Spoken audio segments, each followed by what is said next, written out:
कुतगीन कहते हैं मैं शिकार का शौकीन था, लेकिन जरूरत के लिए शिकार करता था। हफ्ते में शिकार मार के लाता था, फिर पूरा हफ्ता हमारे घर वाले उसी को खाया करते। फरमाते हैं कि मैं तनख्वाह थोड़ी लेता था अपने आका से, मामूल गजनवी के वाली कुतगीन, कि मैं भाई हफ्ते में एक दिन शिकार करने जाऊंगा। कहते एक दिन मैं जंगल में शिकार करने गया तो कुछ जानवर कम नजर आए। सुबह से लेकर मैं घूमने लगा, असर का वक्त हो गया, कोई शिकार ना मिला। अब मेरे दिल के अंदर यह डर था कि अगर मगरिब मुझे यही हो गई तो मुझे कोई दरिंदा कोई जानवर परेशान करेगा।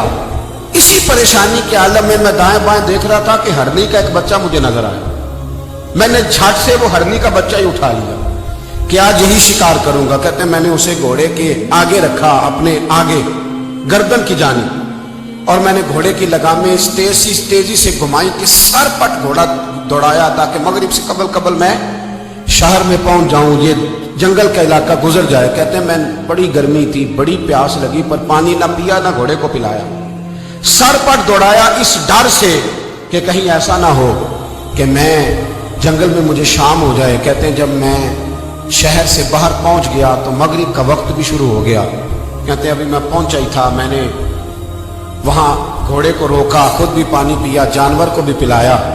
कहते हैं जरा मैंने आंख उठा के देखा तो जिस हरनी का मैं बच्चा लाया था वो भी दौड़ती हुई मेरे पीछे आ गई। कहते हैं वो पीछे मेरे खड़ी है, पता नहीं कहां से बेचारी दौड़ी। मेरा तो घोड़ा था और मैंने तो सांस भी नहीं लिया।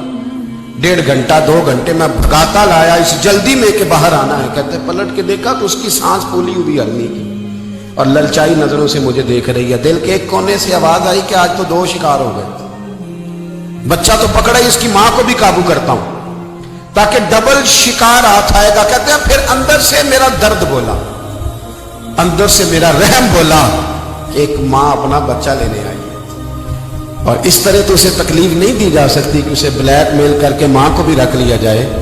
कहते हैं जब मैंने उस हरनी की तरफ देखा तो उसकी नजरों में सवाल था, उसकी नजरों के अंदर सवाल था, कुछ मांग रही थी। कहते मैंने उस बच्चे की पुश्त पर हाथ फेरा, फिर मैंने बच्चा छोड़ दिया। कहते उसने पहले बच्चे को बाजुओं में लिया, फिर अपनी जुबान से अपना बच्चा चाटने लगी। कहते हैं फिर वो जब जंगल की तरफ जाने लगी तो एक दफा उसने मेरी तरफ देखा, दूसरी दफा उसने आसमान की तरफ देखा। जिंदगी में मुझे इतना सुकून कभी नहीं आया था जितना आज आया। कहते मैं घर गया, इशा की नमाज पढ़ी, बावजूद मैं बिस्तर पे लेट गया।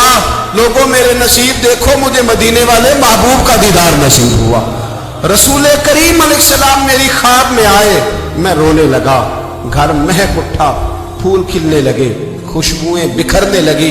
कहते हैं महबूब करीम तशरीफ लाए और क्या खूबसूरत जुमला है। महबूब फरमाने लगे ओ सुबकुतगीन, अगर तुझे बादशाह बना दिया जाए तो इंसानों के साथ भी इसी तरह रहम करेगा ना जिस तरह आज हरनी के साथ किया है। अगर तुझे बादशाह बनाया जाए तो रवैया यही रखेगा या बदल जाएगा। कहता मैं रो पड़ा। मैंने कहा यार सुल्तान, मैं तो गुलाम बनने के भी काबिल नहीं, तो बादशाह कैसे बनूंगा। फरमाया तेरी आज की अदा बड़ी पसंद आई है, अर्श के मालिक ने तुझे बादशाह बनाने का फैसला कर लिया। तेरी ये अदा बड़ी भाई है, बड़ी पसंद आई। फरमाते एक हरनी के बच्चे पे रहम खाया था, रब करीम ने मुझे बादशाही अता फरमा दी। हम ना सियासत से बादशाही लेना चाहते हैं, सियासतदानों के अपनी जेब से इश्तिहार छपवा के बादशाही लेना चाहते हैं, डेरा बना के बादशाही लेना। ना ना ना, बादशाही तो रहम करने से मिलती, बादशाही तो शफकत करने से मिलती, बादशाहियां तो अल्लाह की मखलूक से प्यार करने से मिलती।